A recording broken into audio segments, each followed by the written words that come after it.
My name is Mark Anthony Dubose Jr. I was born July 4th, 1986. I want to say thank you for tuning in.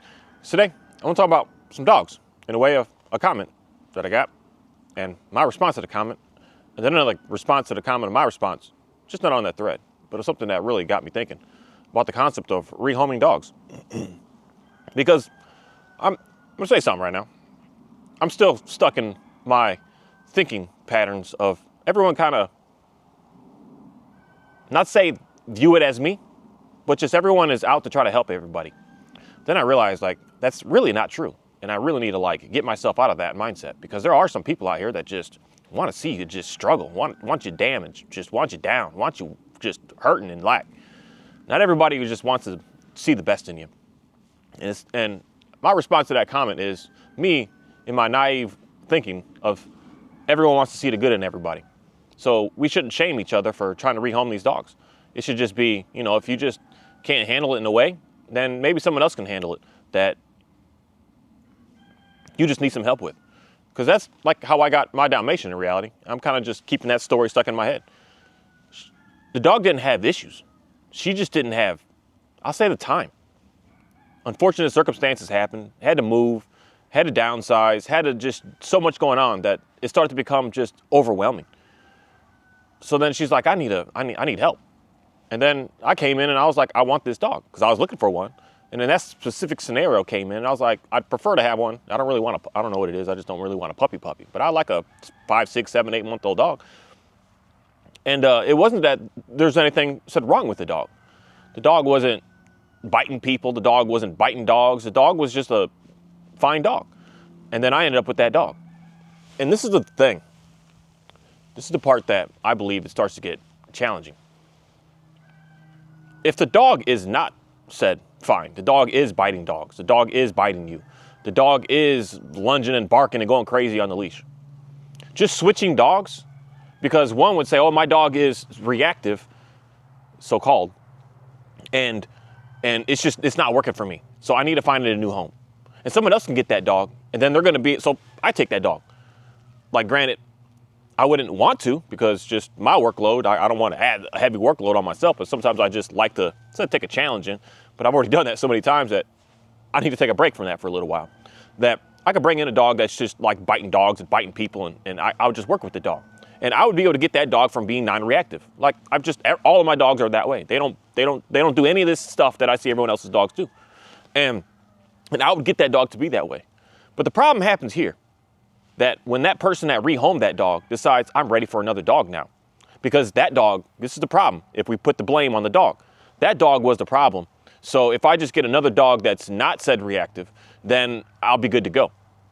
And it doesn't work that way.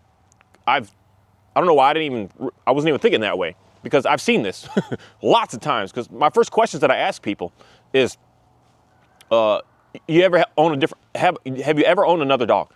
Have you ever had another one before? Outside of like the family dog, being at your parents' house and your daddy or mom taking care of the dog, but you on your own taking care of a dog. You on your own, not even with like a boyfriend in the house that's helping you, girlfriend in the house helping you, but you, your own self. This is your dog, your responsibility. You do everything for it.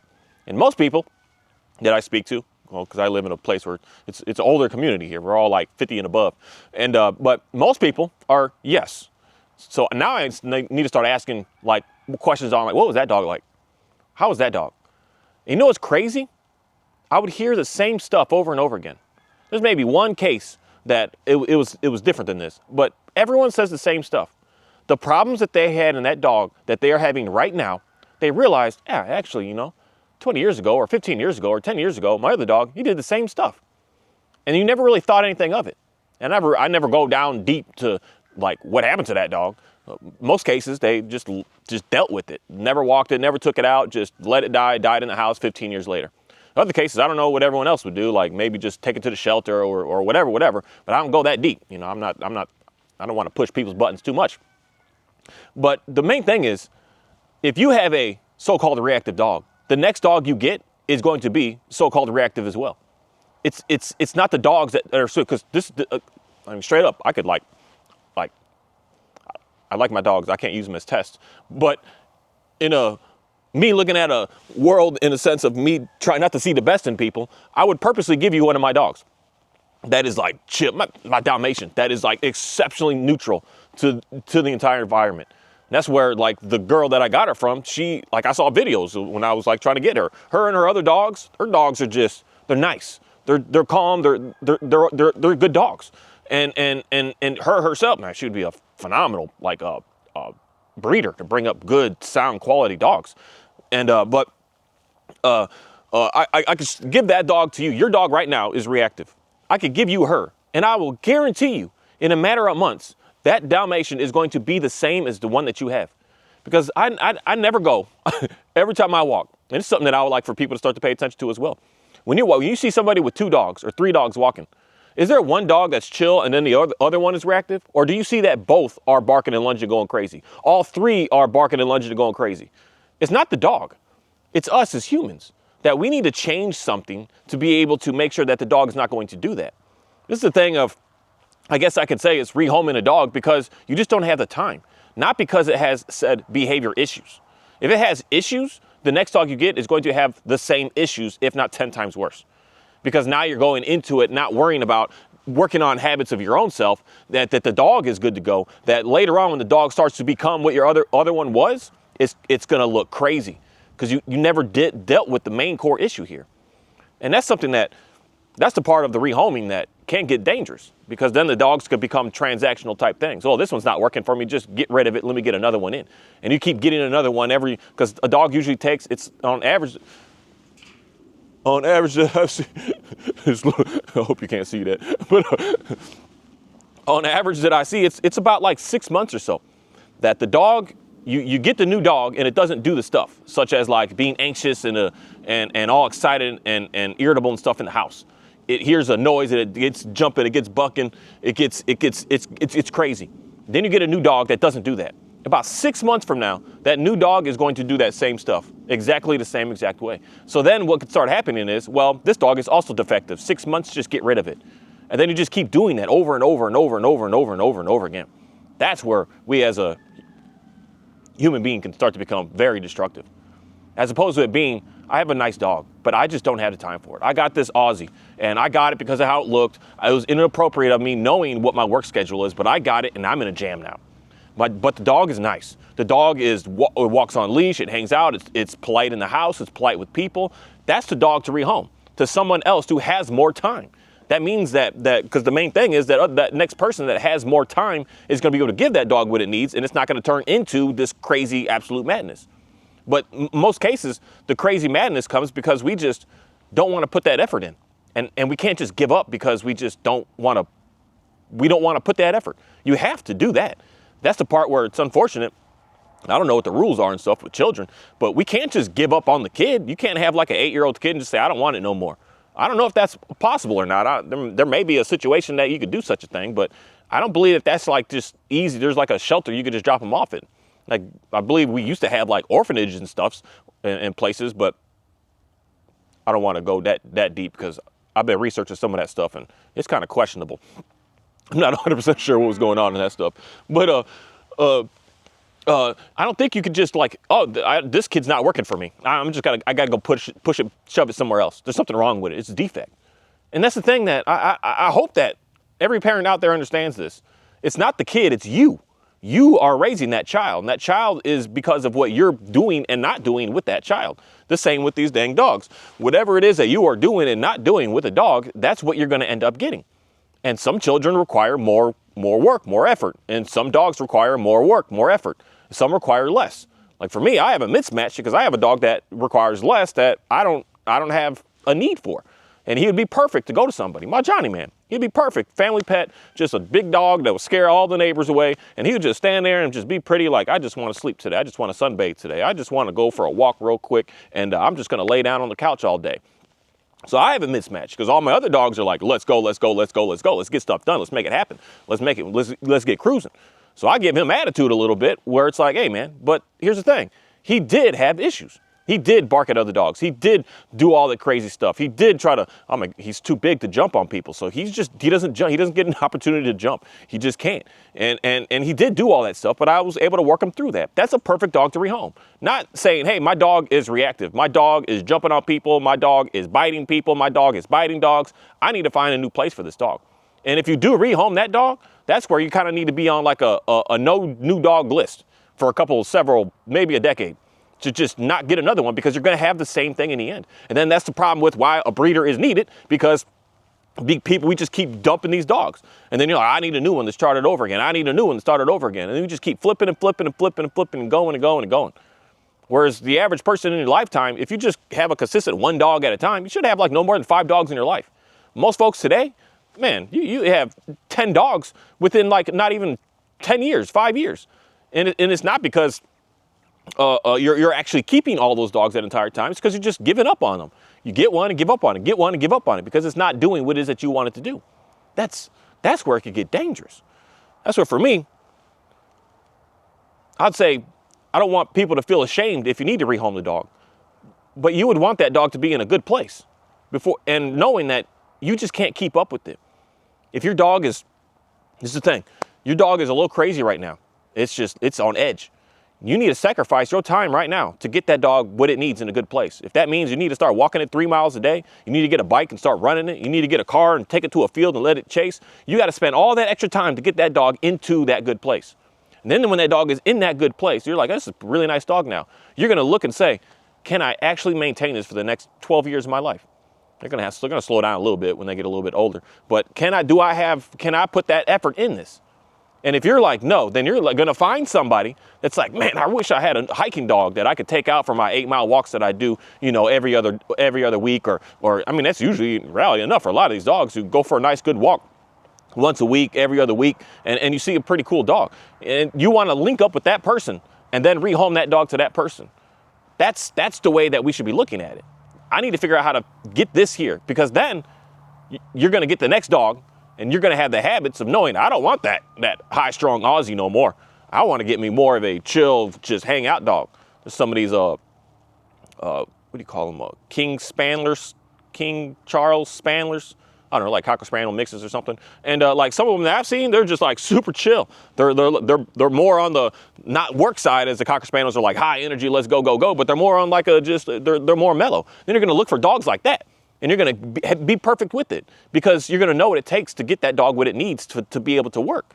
Not just running away saying it's the dog's problem, because that's where you're going to have every dog that you ever have. I see this from everybody. I never see a household that has multiple dogs that you have one that's just so perfect and the rest are crazy. It's all of them are the same. One may be more extreme to make one not look as extreme, but they all end up being the same. That's just what happens over and over and over again. That's why no matter what dog that I bring here, I don't care what it's been doing, I bring it here, it's not going to be a so-called reactive dog, because none of mine do that. None of them across the board do. So that's what's going to come to me. But on the other side of that, what's going to come to me is, what's going to work is if that dog is going to want to work and run and go and do what it is that I do. Otherwise, you can hang with Johnny, I guess, but that's what's going to work for me. And that's what we really should be thinking about with the rehoming these dogs and what we're doing with these animals. Because unfortunately, a lot of folks that's the part that doesn't make sense in my brain. Again, some things just don't, like I have a malfunction that it's like, I can't, my system can't process it. When someone is just looking at the dog as it's like a piece of meat that they can just do whatever they want to it. It just doesn't make sense to me, because when I look at the dog, I see something much more than that. I'm not perfect. I have times that I've yelled at my dog but I feel guilty about it. I don't go back and try to, I'm sorry. I'm just like, you know what? I'm going to work on myself so that I never get to that point again. I'm going to keep on getting myself to get into a better place so I never have to do that to you again. I never even think about you like that again. But there's other people on the planet that just don't care. They'll just kick the dog and walk on like, dumb dog, get out of my face. I can't process that someone on this planet could think that way. But a lot of people do. A lot of people are that way. And it's getting to the point that everything, unfortunately, is like money and about money on this planet. And unfortunately, these dogs are now in that sense of, how can I make money from them? Because it's still weird that when you're looking for a purpose-bred working dog, it's weird as it is, those are still like the cheapest dogs to buy. You can get a really nice dog for $500 to $1,000, about $1,500. But when you get into these like pet dogs that have that working line look behind them, these dogs are $5,000 to $50,000. And the reason we can do that is because of how transactional we're getting. These poodles and stuff are what? $4,500, $6,500? It doesn't make sense. It's a dog. The dog, it's a dog. It's not like some special thing they had to do to figure this. No, it's a dog that they're just breeding these dogs and the dog's coming out. But people are willing to buy it because they think that the problem is the dog and not themselves. So that's why I need another one. I need another one. I need another one. I need more. I need to keep going. As opposed to just saying I need to work on me so that the ones that I do have and the one that I do have is going to be good to go. So yeah, I would like it that folks that just don't have time with their dog will be open to rehoming that dog to someone that does have the time. Not rehoming the dog because you can't control it. You can't do, you don't know nothing of how to be able to do anything with it. That's horrible. That's horrible. I can bring that in the car sense. Like what the car dealer just did to me, my van that I got. They were tricky. They were slick. They were really deceptive. Because they're like, oh yeah, it's good. Nothing's wrong with it. It's fine. And it runs. And then I'm like, let me take it for a test drive. And they're like, oh, we can only go to 30. We can't let you get it on the highway. And I already knew something that was like, I shouldn't get it. But I'm like, I can fix it. I don't care. It is what it is. Like, even though they're lying, at least I know that I'm mechanically inclined to know how to fix and work on my stuff. And so I take it. And right away, like not even 100 miles, because I had to drive far to go get it. 100 miles into it, I got flat tires. And I'm like, man, so I got to air them up. Came me bum tires. Had a misfire in it.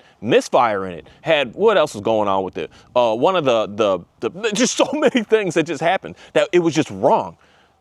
That's not how we should be selling things on this planet and giving things away and moving things. You should fix it to the point that it's pretty good. Maybe not perfect, but it's like, it's going to be good to go, at least for you to drive it home. Like, at least get it a week type situation. At least give me 30 days, and then something weird goes on. But selling something knowing that there's huge issues in it, that's horrible. That's a horrible mindset to be in. That's a horrible for when I see people that I could put in the apartment sense. That you leave the apartment just trashed, saying, oh, I paid a cleaning fee anyways, and I don't really care for the deposit anyways.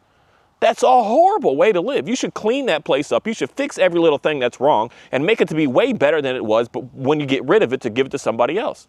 But that's not how I've realized most people are.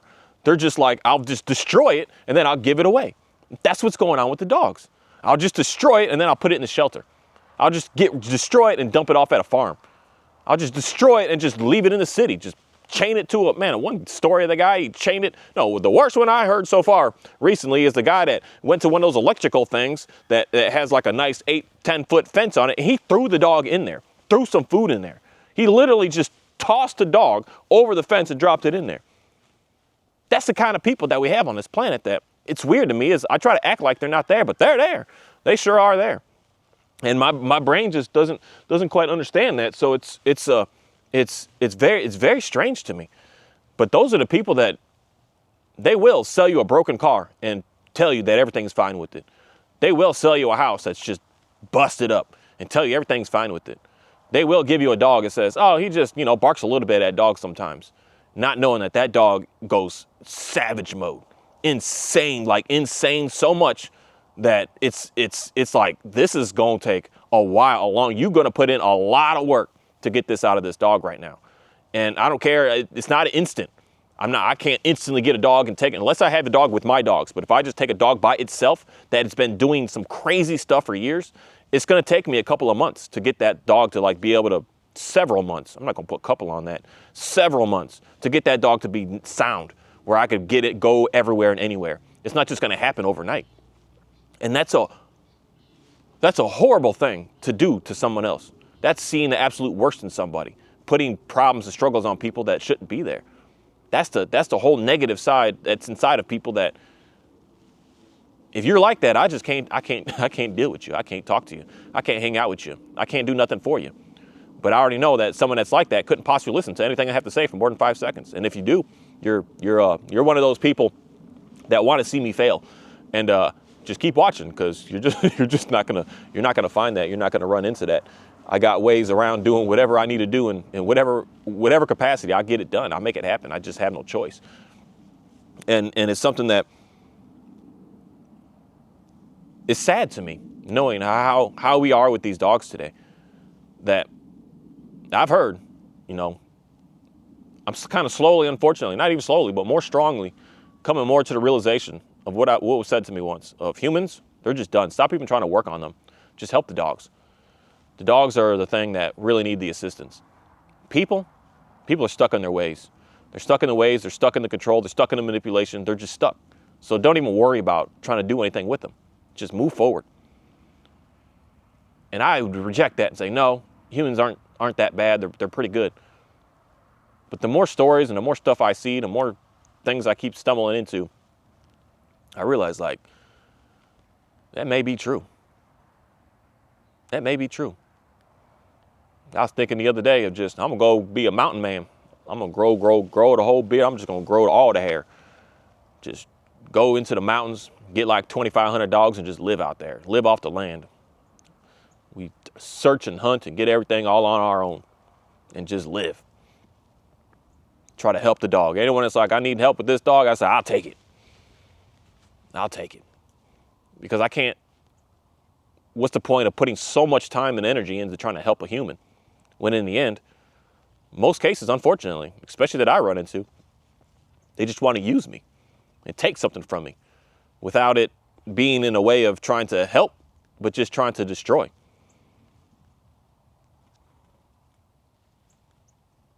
Thank you. So for our winter Arctic blast that they've been telling us is going to come, I don't want to speak it into existence, but man, the news and the media have been lying. Man, they be liars. It's like 50, 60. I'm in the sun right now. It's probably like 60 degrees. I'm sitting out here and just, I do have my cold weather shirt on underneath, but still, they say it's going to be freezing. We're going to be dropped to nothing. We're going to be dying out here. Maybe give me another 2 more days, but they said that this whole week was going to be just frigid. 2 weeks ago, I was listening to what they were talking about. These folks is just lying to us to get into panic mode, to get into frustration, because it's the cows that I'm paying attention to this year. They don't have no near the amount of hair on them. They're like minimal growth. And they're out here running and playing, having a good old time. They're not like hunkering down. Every time it gets cold, they hunker down. They like because I got the food over there, but they'll make beds. They'll make bedding, and they make like they make beds to be able to like get windproof. And then they hunker down way down up there, and they start to like clear it out to make sure it's nice and calm, so that they just stay out over there. They literally, when it's really cold, they'll stay there for 2-3 straight days. They don't leave. They're like, shoot, it's like 10 degrees outside. They're out here running, playing, just having a good old time. That's what I pay attention to. But the news is like telling me I better be scared. I better be nervous. I better be afraid of what's about to happen, what's coming up. And then for me to just see, like, I don't know, we'll see what happens in the next couple of days. I might change what I'm saying, but my weather thing now is actually telling me that it's going to be warmer the next couple of days, not colder. Something I would like a lot of people to really think about. Putting a lot of fear in us, getting us to jump and move. For what reason? What reason? Because I sure was about to spend a little extra money to like fix this and do this and get this ready. But I decided I'm going to figure it out. I'm going to figure it out. Look at these cows just walking, chilling, hanging out. It's my bull and his first girlfriend. She's the one that I really can tell because she grows a whole lot of hair all on her head. The bull gets a whole lot of hair on his neck. It gets really long. It gets like that long. They got nothing this year. They're not preparing for anything. They're preparing for it to get actually warm and hot again. Stuff that I just pay attention to, living out here doing what I'm doing. Even the chickens, running around, just doing what they're doing. What's going on that something wants us all in fear? And that fear is what makes people do crazy stuff.